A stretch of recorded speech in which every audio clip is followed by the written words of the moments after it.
name is Andrew Doyle. Join me every Sunday evening at 7 p.m. for Free Speech Nation. This is a show where we address current affairs and news stories of the week with the help of two wonderful comedian panellists. I brought in comics because I want to give it a lighter edge, and also they work for less. See you there.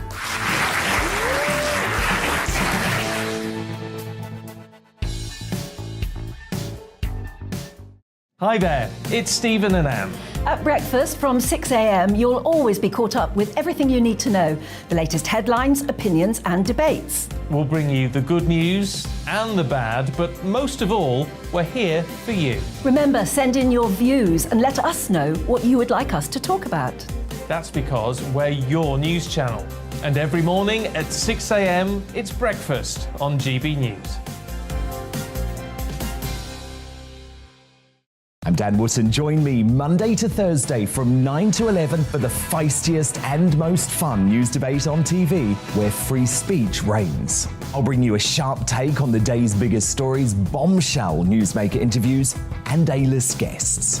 And I guarantee you, no spin, no bias, no censorship, and no reason to go to bed. That's Dan Wootton Tonight, Monday to Thursdays from 9 on GB News.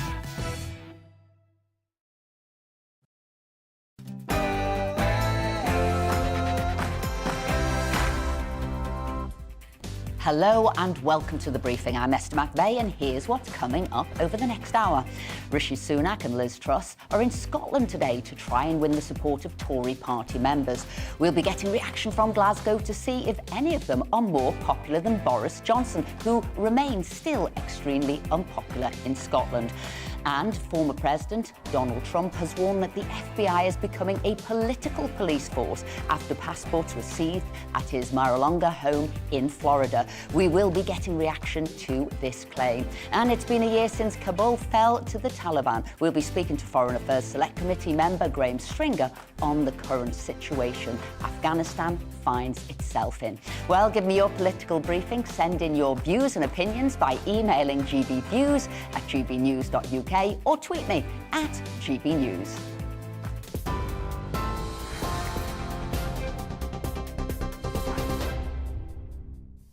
Good afternoon, it's just 1 minute past 12. I'm Rosie Wright, keeping you up to date on GB News. New figures have shown wages are falling at their fastest rate since records began more than 2 decades ago.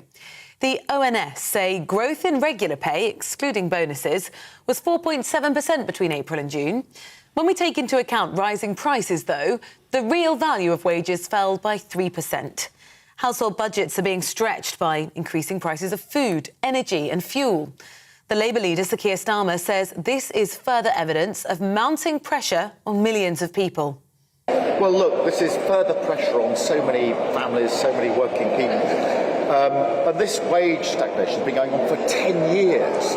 So I really understand just how people are struggling. It's one of the reasons that we announced our energy price freeze yesterday, to keep those bills down and to make the choice that the oil and gas companies in the North Sea should pay a windfall tax to help people who are struggling through this winter period. So it's further evidence, I think, of the pressure that so many millions of people are under. Consumer champion Jane Hawke says poorest households are being hit the hardest by current rates of inflation.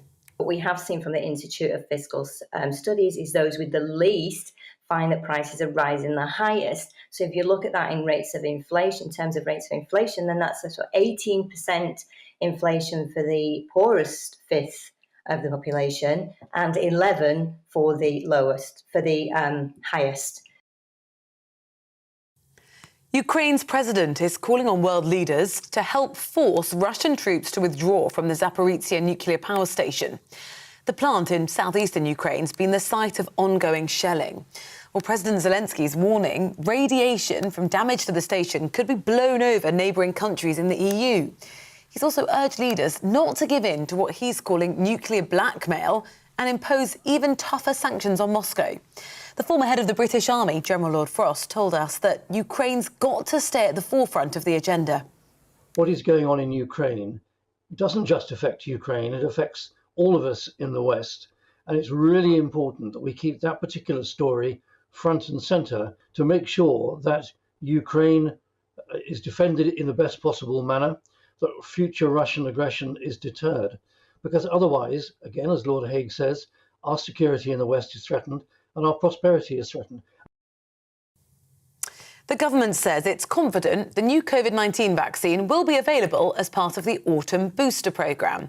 Britain's the first country in the world to approve a jab that targets both the original strain of COVID and the Omicron variant. Ministers confirmed that 26 million people eligible for an autumn booster will have access to one of the next generation jabs. The Conservative leadership candidates have vowed to better scrutinise the Scottish Government if they become the next Prime Minister. Well, Liz Truss and Rishi Sunak will face off at another hustings in Perth in Scotland this evening. Both have stated their opposition to a referendum on independence.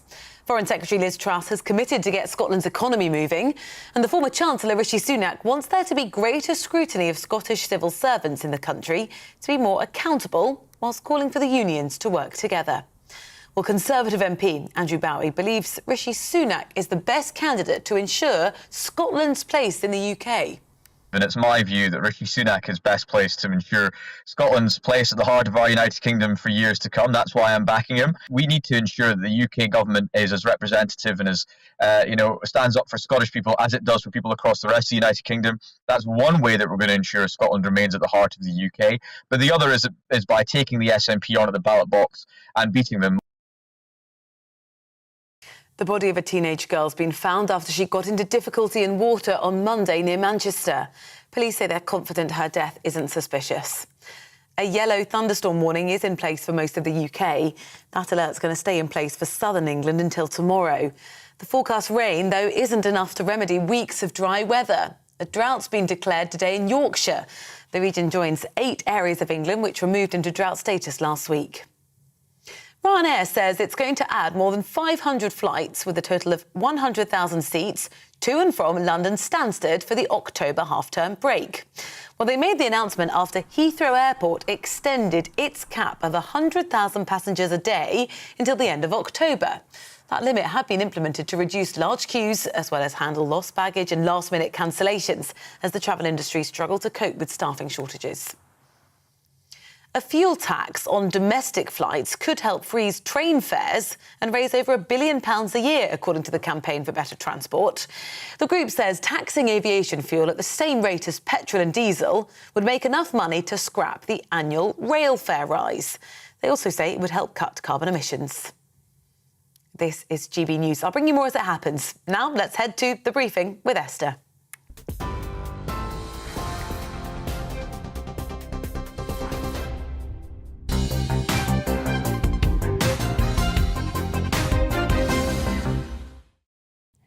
Well, the 2 Tory leadership candidates, Liz Truss and Rishi Sunak, are due to attend a hustings tonight in Perth as they battle for number 10. Both Truss and Sunak have pledged to tackle the issue of Scottish independence by taking a harder line against First Minister Nicola Sturgeon. Well, joining me now in the GB News studio is the political correspondent Tom Harwood. So, what will the candidates be saying to appeal to the membership?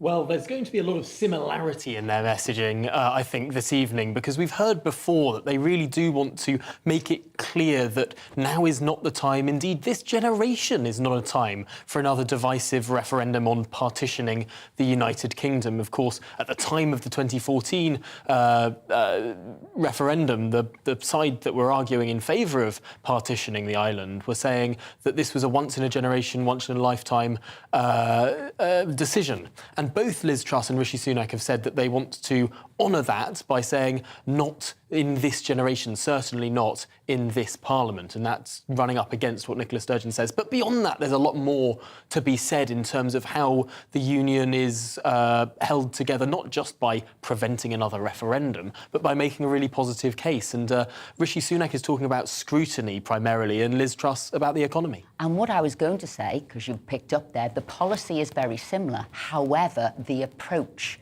is very different. So Liz said, Nicola Sturgeon's an attention seeker and to be ignored, whereas Rishi has said, no, it's got to be about engagement. As Andrew Bowie said there before, we've got to get involved with them. Which approach is going to be best? What do you think? I think we can read in too much to what has been said in sort of big applause-generating lines at hustings. Of course, back in Exeter in that hustings a couple of weeks ago, Liz Truss said that line that she wants to ignore Nicola Sturgeon. Got a big round of applause, but realistically, I think it's unlikely that either Rishi Sunak or Liz Truss would be able to ignore Nicola Sturgeon. And to some extent, there are ways in which they're promoting policy that would scrutinise Nicola Sturgeon more. Rishi Sunak saying that the Scottish Civil Service should be scrutinised annually by Westminster, but also Liz Truss saying that the powers of parliamentary privilege should be conferred on the Scottish Parliament, giving powers to members of the Scottish Parliament to really scrutinise the executive in a way that sometimes they've been held back from doing by legal processes as things stand. Now, with, if the polls are to believe, Liz Truss so far ahead in them, lots of people are saying, isn't it time that Liz reached out to the public and wasn't just reaching to the members? And I would have thought this, in Scotland, would be more important than ever, that it isn't about the members. The bigger thing, isn't it, is winning more members of Parliament and not just appealing to members. So is this a technique? Will we see a softening of Liz Truss as she appeals to the members? I mean, the public? I think it's unlikely we're going to see that shift before the start of September. Most people aren't paying really close attention to this race as things stand.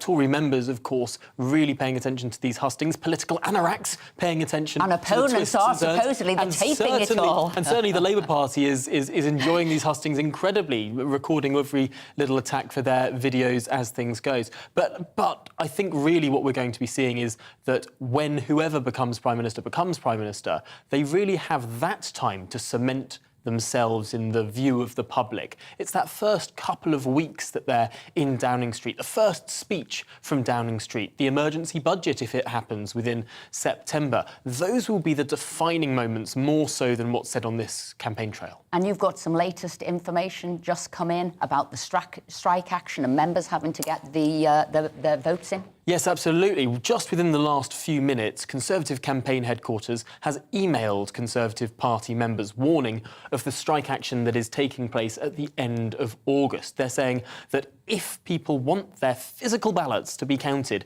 they need to leave enough time, really encouraging members to get their ballots in sooner rather than later, because if they're put in towards the end of August, they won't be counted. OK, the cynic in me saying maybe people aren't voting as fast as they thought. Maybe it isn't in the bag for Liz, because an early vote would have been, but actually people are waiting a little bit longer to see who they want to vote for. That could be what is going on, but on the other hand, it's an independent scrutineering company, it's an independent ballot company that is running the election. So they're still worried that they're not in. They're still worried so there could be communication between that independent company and CCHQ, but I think there will probably be some structures there, some Chinese walls of independence and impartiality, so that CCHQ can't be knowing too much about that independent process. Tom Harwood, as ever, brilliant. Thank you very much indeed. So let's now cross over to Davy Donaldson, GBNews Scotland reporter. He's in Glasgow. Davy, has anyone in Scotland warmed more towards Truss or Sunak than they did towards Boris Johnson? I think you know the answer to that question already, and it's no. Certainly a lot of people here, I've been out in the streets of Glasgow today trying to get people to talk to me about, what they think about Liz Truss and Rishi Sunak coming to Scotland and what they hold for Scotland, and so far been unsuccessful due to the fact that a lot of people just don't care. They don't see them as any better than Boris Johnson, and certainly obviously as far as Conservatives in Scotland are concerned, there's only 6 MSPs here, so you can understand the reluctance to discuss anything that, with regards to the Conservative Party, because they're not very welcome in Scotland, and certainly the SNP are the ruling party here. You heard there from Tom about various Liz Truss and Rishi Sunak, neither backing independence too, certainly going to be on a collision course with Nicola Sturgeon. I don't think there's any doubt about that, regardless of who comes out the victor in the Tory leadership race. And we've seen him come here today, and I said before, I think it's just a box ticking exercise, because that's exactly what it seems to be. We have to be seen to be going to Scotland. Well, you know, most people, as I say, are really, it's apathy. They don't really care which one wins, because they don't feel it's going to make any difference to people in Scotland's lives. And that's certainly the way that people seem to view it here. I mean, the other thing, even Rishi Sunak going one step further, saying that he wants people to come in front of him, the chief civil servant to come in front of him every year, basically to justify his existence, and then have a tighter grip on UK-wide issues, including education, when we've got a devolved parliament here in Scotland. So you can imagine how well that's going to go down. David Donaldson, thank you very much indeed there. Well, we're now going to speak to former advisor to Ruth Davidson, and that's Nick Cook, because that's all seemed really rather sad there, Nick, that Davy was saying the Scottish people don't really care, and he feels it's just sort of going through the motions. Yeah, I don't recognise that characterisation at all, Esther. I think what we've seen in the last 5 years is the Scottish Tories become the second biggest political party in Scotland. Obviously, that process began under Ruth Davidson. It's been maintained, albeit to a lesser extent, under Douglas Ross as Scottish Conservative leader. But there's a soft Conservative voter who's come to the party in recent years who was completely turned off by Boris Johnson. And now they're actually saying, you know, Sunak or Truss, both are viable alternatives to what we've had and the chaos that has accompanied the Johnson premiership. So what are the Scottish public looking for? Obviously, Ruth Davidson had it in buckets, but what are the Scottish population looking for? Well, the issues facing the two candidates in Scotland are twofold. The issue of separation obviously looms large north of the border. And secondly, the economic issues that are facing people in Scotland are the same as the rest of the UK. In fact, they're compounded by the fact that we have the highest income tax rates anywhere in the United Kingdom. There's polling commissioned and released today by the Scottish communications consultancy Charlotte Street Partners, which actually shows that amongst Conservative voters in Scotland, they trust Liz Truss more to stand up for Scotland's interests and to be strong on the Union, which I think is perhaps not what people anticipated at the start of the contest, where I think they thought that Rishi Sunak would probably fare rather well here north of the border.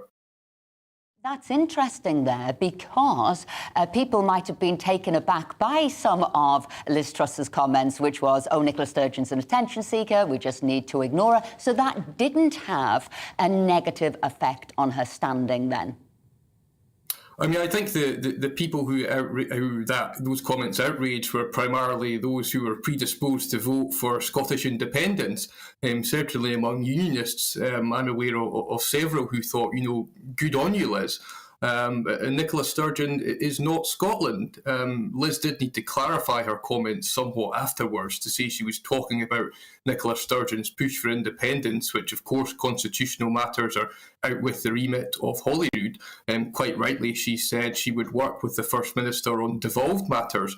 But some people were very much welcoming those comments and pleased to see someone have the fortitude to stand up to Nicola Sturgeon. For Scotland to feel embraced by, the English Parliament, what do you think they need? You've got a Scottish minister, as it were, a Secretary of State. What else do they feel they need? What were those sort of, soft touch points? Yeah. Well, I mean, I think as much as folks didn't like Boris Johnson personally north of the border, that's obviously no secret. Under his tenure as Prime Minister, the UK government actually has done a pretty good job at showing more clearly what the UK government delivers for Scotland, whether that was through COVID support and schemes like furlough, or also the UK government just being a bit more unashamed about the things it's funding and its contribution. They really want the UK government to proudly say Scotland is part of the United Kingdom. We are Scotland's government as much as the devolved Scottish government is, and we are here to deliver for you. Too often the SNP, despite being albeit a large minority cause in Scotland, they are just that. They still poll around 45% on independence. They don't have an outright majority in the Scottish Parliament. So whilst they often shout the loudest, they don't represent the silent majority of Scots who want to see the union succeed. Some difficult conversations to be had about the Barnett formula as we move into the cost of living, and everybody's going to say we need value for money, and why is Scotland getting much more than poorer parts of England? And I think that adult conversation, which people have shied away for a long period of time, will need to be had.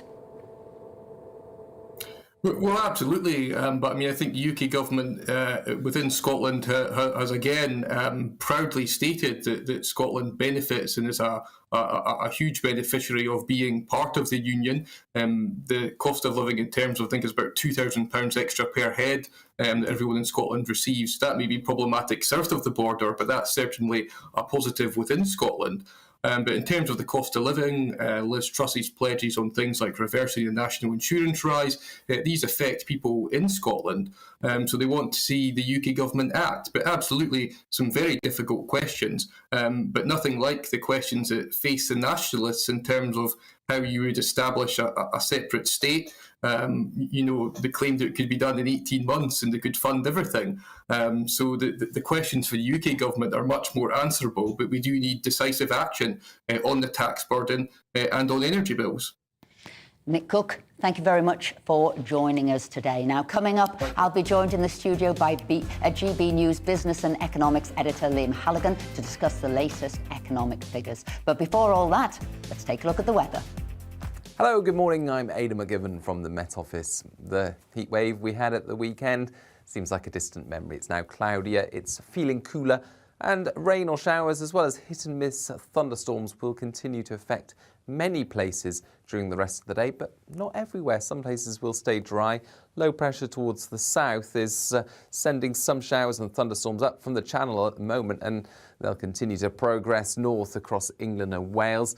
And I think it's really across the Midlands, parts of eastern and southern England, as well as Wales, where we'll see the greatest risk of thundery downpours, hail, lightning, and some torrential rain in a short space of time. But they'll be hit and miss. In between, there'll be some brighter interludes, some drier interludes. For northern England, Scotland, as well as Northern Ireland, cloudy with some outbreaks of rain, but mostly this will be light and patchy. It will tend to fade away overnight with some clear spells coming in for the far north, along with a cool breeze. Elsewhere, across much of central and southwestern England, South Wales as well, heavy rain continues, perhaps some further thunderstorms as well. Another warm night, not quite as oppressively warm as recent nights, 16 Celsius in the south, 9 or 10 for Scotland, Northern Ireland and Northern England. And we start the day on Wednesday with rain or showers across parts of the Midlands into southern England. But then by the afternoon, the focus for some really lively and torrential downpours likely across parts of London, Kent, East Sussex, for example. And here there is the risk of flash flooding. Some serious thunderstorms perhaps for some, but again, they'll be hit and miss. Elsewhere, a quieter day. Plenty of sunshine actually through the day for Scotland, Northern Ireland, Northern England, and then those cloud breaks drift south. Eventually the showers in the south ease away. Thursday brings some outbreaks of rain into the northwest, whilst Friday sees further showers for many, but not quite as lively. My name's Tom Harwood, and join me 9:30 a.m. every weekday for The Briefing, your one-stop shop for everything you need to know about what's going on in politics today. I wonder if this is a deal that might need to be like the biscuits in this factory, twice baked. Is there not an opportunity here to win out against the extremes? Tom Harwood, GB News. What are you going to do about it? Things should have been done differently, and they certainly are being done differently. Don't miss it. The Briefing with me, Tom Harwood, 9:30 Monday to Friday on GB News. Join me, Arlene Foster, for The Briefing on GB News. Every Friday at 3 p.m, I'll give you all the latest political news and analysis, and we'll have robust live debate. To make sure that you're caught up on all of the biggest issues of the day, we'll bring on experts in their field. I'll ask the questions that you'd like to ask. We're not afraid to tackle discussions from all perspectives, including yours. Don't forget, The Briefing with me, Arlene Foster, every Friday at 3 p.m. on GB News.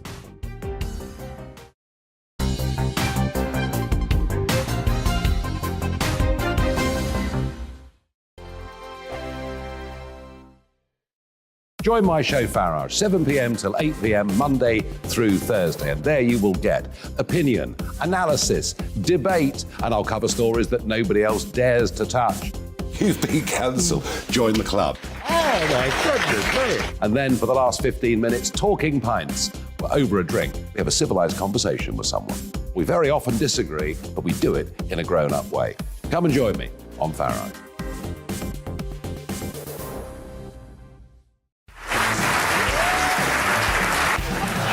My name is Andrew Doyle. Join me every Sunday evening at 7 p.m. for Free Speech Nation. This is a show where we address current affairs and news stories of the week with the help of two wonderful comedian panellists. I brought in comics because I want to give it a lighter edge, and also they work for less. See you there.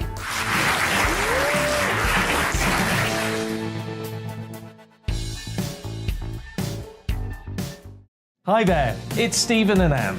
At breakfast from 6 a.m, you'll always be caught up with everything you need to know, the latest headlines, opinions and debates. We'll bring you the good news and the bad, but most of all, we're here for you. Remember, send in your views and let us know what you would like us to talk about. That's because we're your news channel. And every morning at 6 a.m, it's breakfast on GB News. I'm Dan Wootton. Join me Monday to Thursday from 9 to 11 for the feistiest and most fun news debate on TV, where free speech reigns. I'll bring you a sharp take on the day's biggest stories, bombshell newsmaker interviews, and A-list guests. And I guarantee you, no spin, no bias, no censorship, and no reason to go to bed. That's Dan Wootton tonight, Monday to Thursdays from 9 on GB News.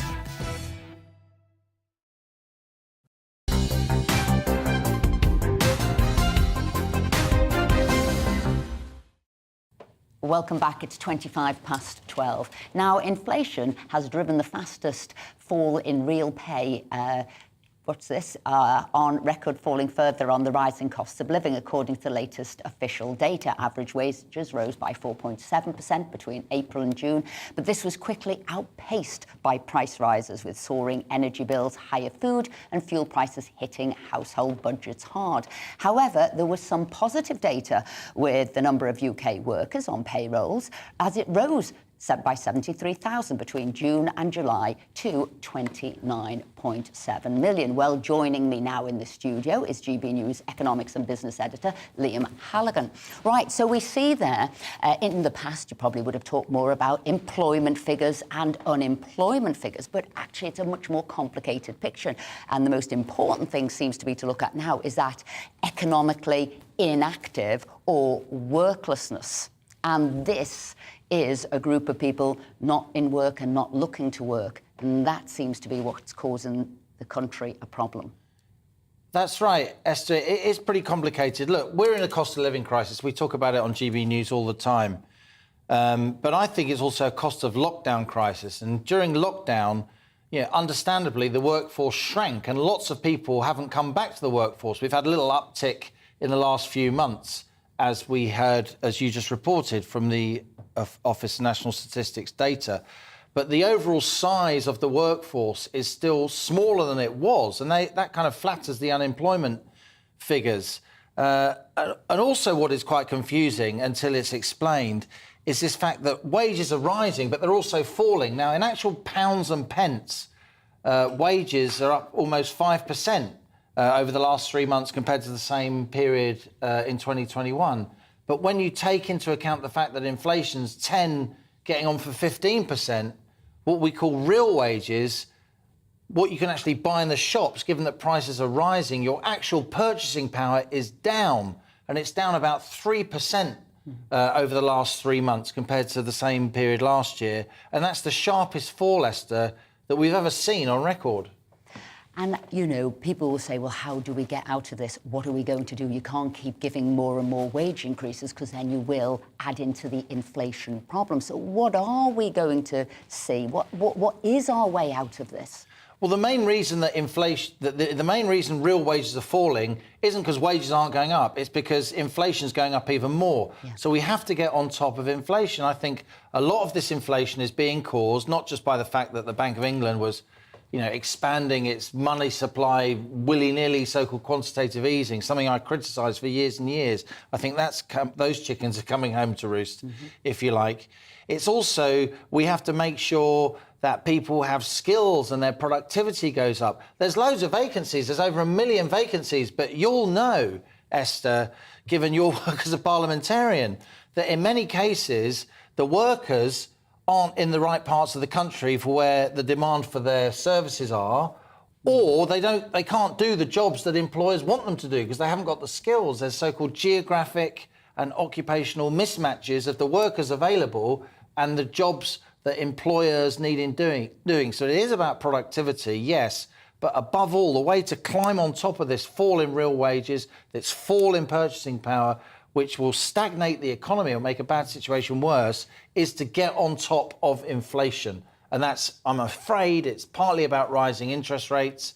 It's also about trying to flush out through the system all that additional purchasing power that the Bank of England's created. And as you say, so many people left the workplace during lockdown. I think that getting people back into it is going to be a difficult journey and maybe part of the problem. So if you see nearly 1 million people left the workplace, people called it the Great Resignation. Then you've got other people saying, I want a greater work-life balance, lots of people going part-time, students staying on longer at university. What I'm thinking, and you might have an opinion on this, as the government looks to support people, giving people money who need it, people who can't earn more, working full-time on minimum wage, people who are pensioners, people who are on disability who can't, what about those who've moved out of the workforce? Will they have to move in? So it's the government's helping, the individuals helping, and businesses helping with them with the cost of living crisis. It's a really complex picture, and a lot of what we hear from the media,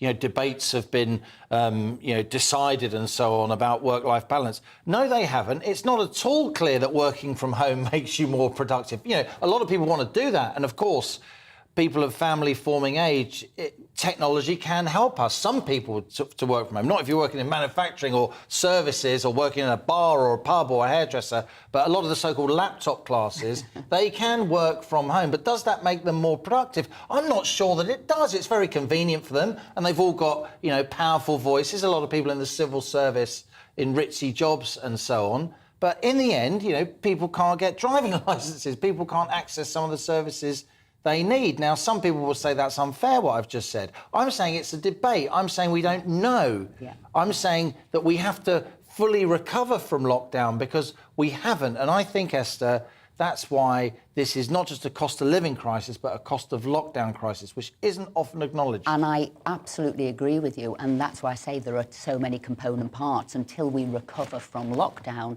people going back into work for whatever those reasons are, we're not going to come out of this. You're talking about productivity. We're talking about cost of living. We're also talking about productivity of the country. So absolutely. Have you got any positive news there? We seem to have brought everybody down with what we're saying. Do you see a positive outlook at all?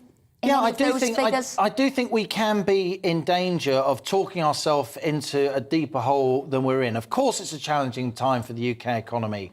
Of course, we're talking about average wages going up by 4 or 5%, which means real wages fell by 3% after inflation. But a lot of people got no wage rise at all, particularly people on lower incomes. So we have to be, on the other hand, though, there is a lot of investment going on in the UK economy. Growth is still relatively strong. It's not at all clear that we are going to go into recession. And there are still lots and lots of jobs being created in this economy. We've just got to make sure that our workers who can work, who need to work, can get to those jobs and have the right skills to fulfil them. Excellent. Thank you very much indeed. Now, coming up, I'll be speaking with Graham Stringer, member of the Foreign Affairs Select Committee, to discuss Afghanistan 1 year after the fall of Kabul. But first, it's your news update with Rosie.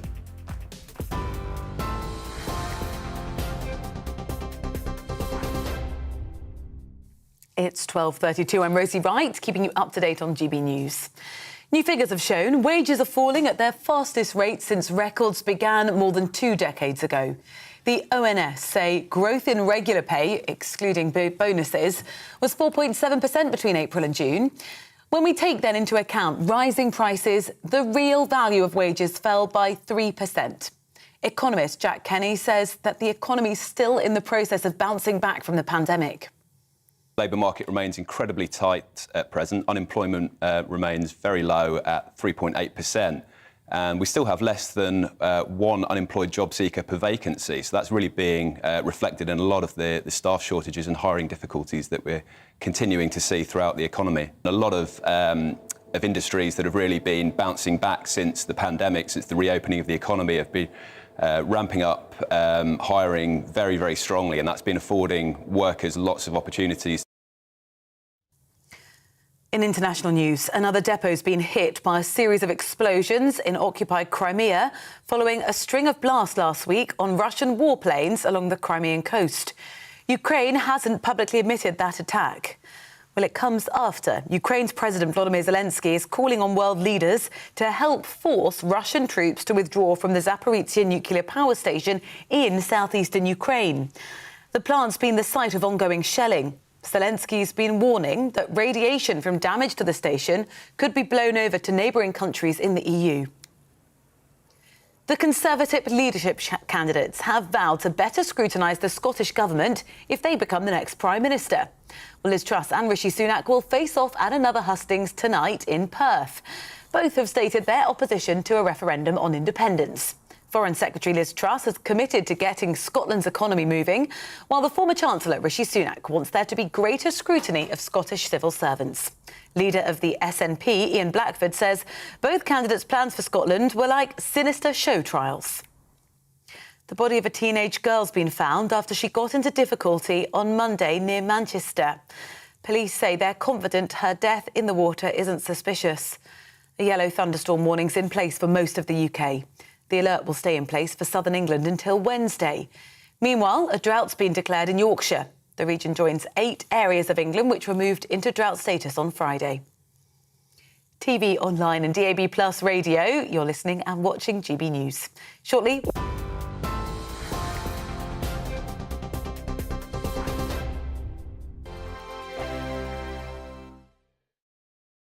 Join my show Farage, 7 p.m. till 8 p.m. Monday through Thursday. And there you will get opinion, analysis, debate, and I'll cover stories that nobody else dares to touch. You've been cancelled. Join the club. Oh, my goodness me. And then for the last 15 minutes, talking pints. We're over a drink. We have a civilised conversation with someone. We very often disagree, but we do it in a grown-up way. Come and join me on Farage.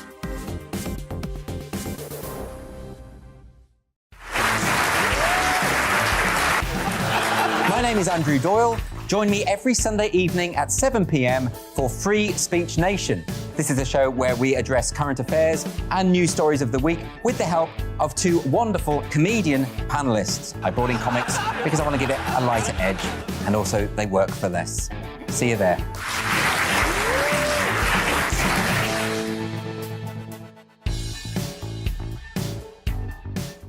Hi there, it's Stephen and Anne. At breakfast from 6 a.m, you'll always be caught up with everything you need to know, the latest headlines, opinions and debates. We'll bring you the good news and the bad, but most of all, we're here for you. Remember, send in your views and let us know what you would like us to talk about. That's because we're your news channel. And every morning at 6 a.m, it's breakfast on GB News. I'm Dan Wootton. Join me Monday to Thursday from 9 to 11 for the feistiest and most fun news debate on TV, where free speech reigns. I'll bring you a sharp take on the day's biggest stories, bombshell newsmaker interviews, and A-list guests. And I guarantee you, no spin, no bias, no censorship, and no reason to go to bed. That's Dan Wootton tonight, Monday to Thursdays from 9 on GB News.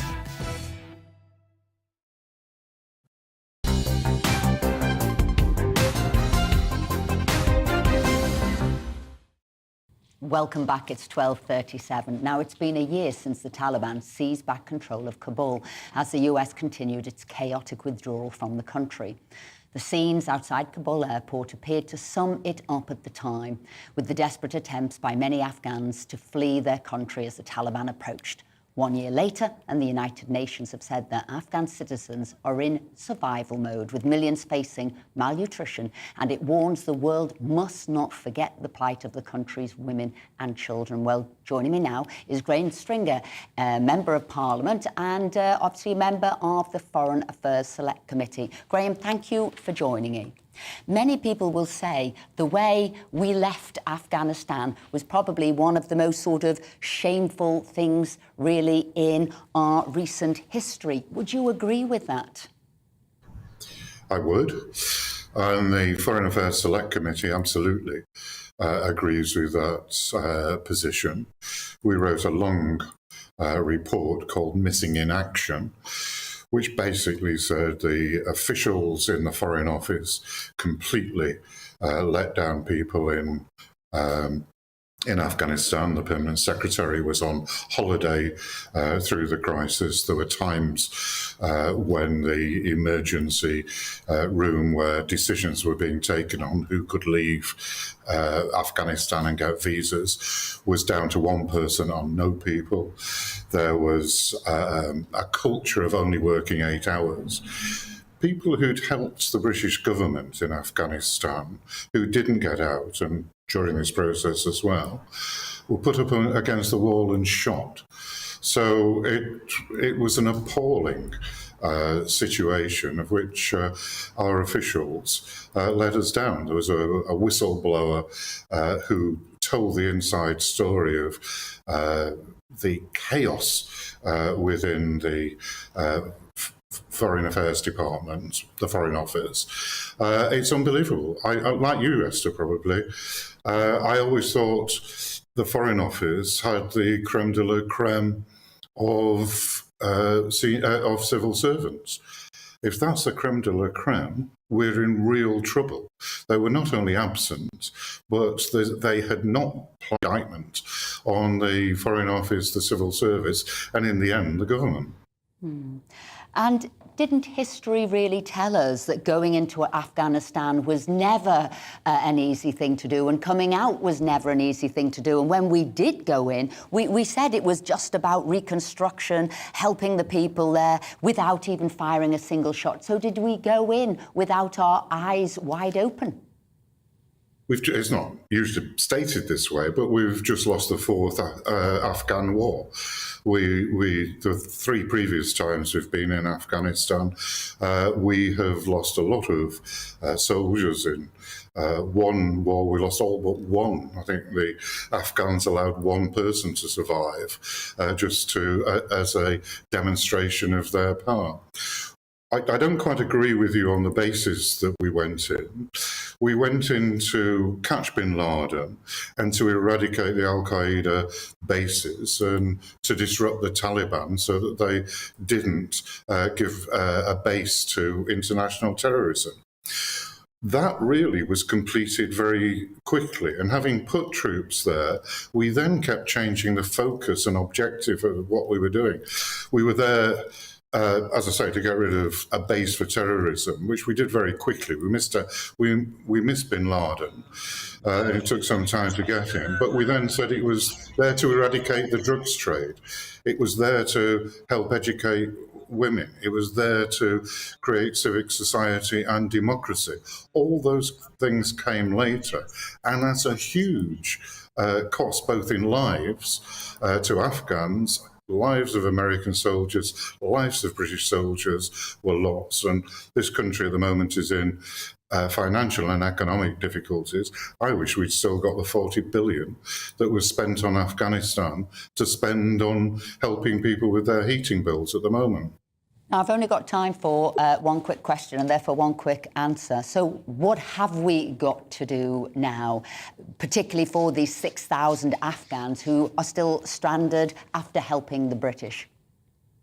Well, we need to get those people who we've given promises to, we need to get them out as safely as we possibly can. And that's easier than it was. People talk about humanitarian crisis. It's words. Half the people in Afghanistan are starving to death at the moment. The food's in the shops. They can't afford to buy the food. We need to get aid to those people. We need to try and make the Afghan economy work in some way so that those people can find employment and buy the food that is there. And the farmers need to be able to buy the seeds so that they can plant for the next crop. Graham Stringer, thank you very much indeed for joining us today. Now, Donald Trump has accused the FBI of seizing his passports during a search of his Mar-a-Lago estate, describing it as an assault on a political opponent. The former US president claimed agents stole 3 of his passports. The FBI searched his home last week after officials discovered boxes containing classified information were taken to his estate after his presidency came to an end. Well, joining me now is Republicans Overseas Chairman Greg Swenson. So, what is going on? Is this just about some political witch hunt of Donald Trump? Well, the short answer is yes. You know, at the very best, you could argue it's, prosecutorial overreach. Maybe the Democrats went overboard, but that is being really kind. I mean, it's pretty clear that an apparatus, what's worrisome is an apparatus of the state has been used to punish or even criminalize a political opponent. You'd expect that in Cuba or Venezuela or North Korea, but not in the United States. And this going in, this getting the permission to go in to search his property, they're now saying they're not going to explain why. Right. Now, is this unusual, or do they, on other occasions, explain how they've managed to get there and get the search warrant? It depends. I mean, they're worried that there was no probable cause. I mean, this was definitely a witch hunt looking for something that might have something to do with January 6th because they somewhat, essentially failed in the so-called January 6th hearing. So it could be any number of things. Clearly, this was a political move. It was done, violated any kind of norm, which typically means you don't start a case like this within 90 days of an election. That's something Bill Barr was very deliberate about. That's why he didn't investigate the Hunter Biden scandal in October of 2020, because we were too close to the election. So there are some norms, but there's also laws, and there's a long list of both that have been violated here. I was going to come to that Hunter-Biden sort of comparison, and people will say, well, why are they treated so very differently? Right. Yeah, if you look at the long list, starting with the Hillary Clinton email server, the perjury entrapment of General Mike Flynn, Carter Page, the FBI colluded with the Democratic media complex to get false, FISA warrants on Carter Page. I mean, and he's an American citizen. The Russia collusion hoax, there's never been any prosecutions about that. And that's not just right-wing conspiracy, that's fact, that it was a hoax that was completely fabricated by the Clinton campaign with the help of the FBI. So the list is long. Hunter Biden's probably the most obvious one because not only hasn't he been indicted or prosecuted for any of his crimes, and conflicts of interest with China, Ukraine, Russia, et cetera. But also, the FBI colluded with the media Democratic complex to bury that information in October of 2020 and then claim that it was Russia disinformation. I mean, you can't make this stuff up, Esther. So will Donald Trump run again? Does he want to be president? Will he get the nomination of the Republicans? Great question. I talk about it often. I mean, I'm one of the people that would rather see someone else like Ron DeSantis. Trump can only serve one term. He'll be 78 years old at Election Day.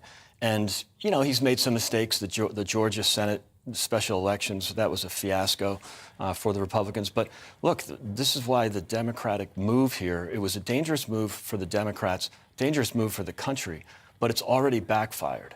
So before the raid, before the Mar-a-Lago raid, Trump was up 9 against DeSantis, 45-36, plus 9. He's now plus 38. He picked up 29 points thanks to the raid. So if their intention was to, keep Donald Trump from... You couldn't make that up, could you? No. So they thought they'd do the raid in a way to discredit him. Right. Actually, it's getting his voters up there, and he's going up in the polls. They mustn't know how to react to him or work with him. Yeah, he's now a martyr, and this happened in 2016. Every time they tried to find some dirt on him, his numbers would go up 5 points. But here's what's really crazy, Esther. the motivation to vote, the Republicans already had an enthusiasm advantage over the Dems. But now 83% of Republicans say they're more motivated to vote in November because of the raid. 71% of independents, and this is what's crazy, 80% of Hispanics. And when asked if, who do you blame for the raid? Was it political? Was it his political enemies? 77% of Republicans say yes, 54% of independents, and 70% of Hispanics. Good luck in November for the Democrats. Greg Swenson, thank you very much indeed. It could be one of the greatest ever political comebacks, what Donald Trump is doing now. But next, Heathrow Airport has extended its 100,000 passenger a day cap for another 6 weeks as the aviation sector continues to struggle to meet increased demand for travel amid staffing shortages. The capacity limit was initially meant to last until the 11th of September, but that date was pushed back on Monday to the 29th of October, overlapping with the autumn half-term break for most schools. The UK's busiest airport said the move was taken after the introduction of a temporary cap in July led to an improvement in punctuality and fewer last-minute cancellations. Well, joining me now is travel journalist and CEO of PC agency, Paul Charles. Paul, what is going on? How many disappointed people will be out there? Well, potentially, Esther, there are 1.1 million disappointed passengers because that's the number of seats that Heathrow will be cutting through this exercise over that 6-week period into half term. For Heathrow, of course, they say that it's to smooth out the passenger experience, to remove those last-minute flight cancellations that so dogged the start of the summer and affected many millions of people. But for passengers, it's more frustration for them, of course, and for the airlines, because they're now going to have to cancel some of the flights in the run-up to the October half term and during half term at relatively short notice for those who are affected, who won't be able to necessarily find flights elsewhere due to a shortage of flights generally. So it's not the greatest picture, and it continues the uncertainty that we've seen during the summer. Do you have any concern that these temporary measures might become permanent if they don't get their staffing levels up?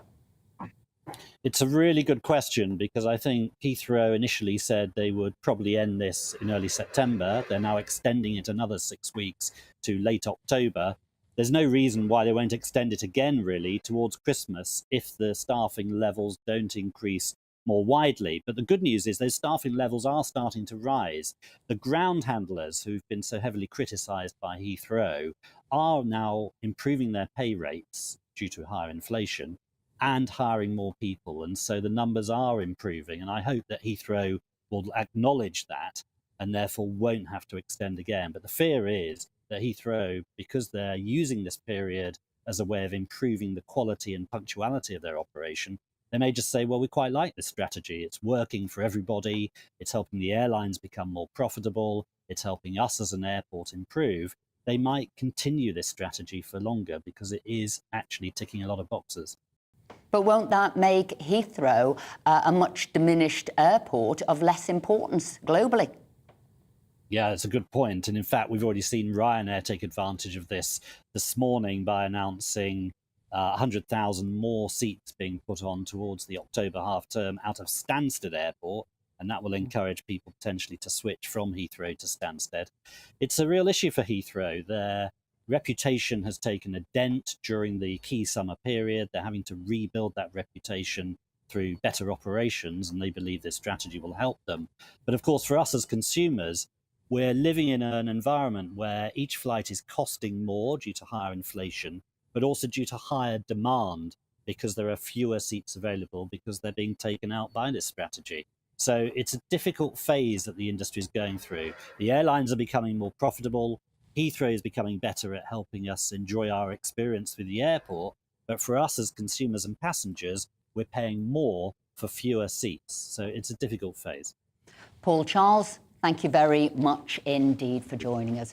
Now, the Ministry of Defence has said that it will end its control of Channel migrants operation early next year. The Royal Navy took over command and control functions in April as part of a three-pronged plan to deal with the growing number of small boat crossings the English Channel, but it is now said it will leave the Home Office having to bolster its operations by Border Force to resume the Channel command functions again.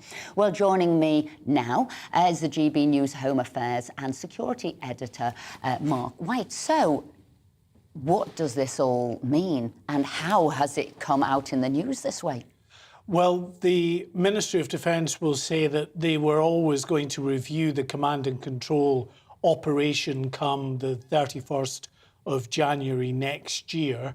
And they have now said that at that point it is their intention to hand back control to Border Force. Now, previously Border Force had controlled those operations. So effectively what it means is deploying all the assets, looking over them, assessing the intelligence, and deciding which vessels go to which small boats are seen, and how you deploy your resources. So the thinking was that Border Force, clearly at April, when the Prime Minister announced that the Royal Navy would take over control, were being overwhelmed just by the sheer numbers who were coming across the Channel. Now that has only grown in the months since this was announced, and there's no sign that it's going to let up come January next year, but the decision has been taken by the Ministry of Defence that after they have given the additional training to Border Force to allow them to take over command and control functions again, then they will be doing that. Mm-hmm. So is this an admission of defeat, or is this because they've done a job well and it's time to move on? Well, I don't know what the reason is. They're not saying anything other than the fact that they were always going to review it, and come January, it's their intention to hand it back. So it will certainly be, I would suggest, unwelcome by the Home Office, because it means that they then have to bolster their numbers in Border Force again in the command and control functions. They've got to take over that aspect of controlling the situation out in the Channel. And before the Royal Navy took over, we were seeing on a fairly regular basis some of these small boats making it ashore to some of the beaches in Kent. Since the Royal Navy has taken over, I think there has been one incident where a boat has made it ashore. So certainly they have a greater control over what's happening in the Channel. They would argue that, first and foremost in their operational remit is to preserve life, to ensure that those who cross into UK waters are intercepted as quickly as possible and picked up. They've done that, and they've done that well. Now, the cost of living affects everybody. It affects government departments as well, as they've got to live within their means. Is this maybe a little bit of tensions between departments? They feel they're subsidising somebody else and maybe they can't afford it themselves. They've got other things to do. Well, we know that the British military has very significant commitments that it's having to deal with, not least, of course, trying to bolster NATO's defences in Eastern Europe after the invasion in Ukraine, the Royal Navy as well. There has been a tilt to the Indo-Pacific, where they have offshore patrol vessels now permanently stationed out there, as well as in the Gulf. There's a lot for them to do. So, of course, taking this on, a year is about the most they would probably want to do. It sucks up a lot of their resources as well. So that could be maybe one of the underlying issues there. As always, Mark White, thank you very much indeed for bringing us up to speed on that story. Now, in the past hour, the Labour leader, Sir Keir Starmer, has been speaking about his energy bills plan and his reaction to the news on the wage fall. So, let's take a listen. Look, this is further pressure on so many families, so many working people. And this wage stagnation has been going on for 10 years. So I really understand just how people are struggling. It's one of the reasons that we announced our energy price freeze yesterday, to keep those bills down and to make the choice that the oil and gas companies in the North Sea should pay a windfall tax to help people who are struggling through this winter period. So it's further evidence, I think, of the pressure that so many millions of people are under. Your plan only looks really ahead for the next 6 months. This crisis is going to go on far longer than 6 months. It's nowhere near enough, is it? Well, what we've addressed is the question of how we deal with the difficult winter that we're about to face, because those energy price bills are going to go up from something in the order of £2,000 to £3,500 in October and £4,200 in January. There seems to be a sort of casual assumption that most people can cope. But I think, and I'm here at the Nationwide in Swindon talking to some of the staff, and they've been very clear that all sorts of people are coming in for advice because so many people will not be able to cope with that. So yes, this is a scheme that covers the whole of a very difficult winter period. And for those that are challenging me, particularly the Tories challenging me, I'd say, well, where is your plan for this winter? Because there isn't one. You've been watching The Briefing with me, Esther McVeigh. I'll see you again tomorrow. But next up, it's On the Money with Liam Halligan. So see you tomorrow at 12.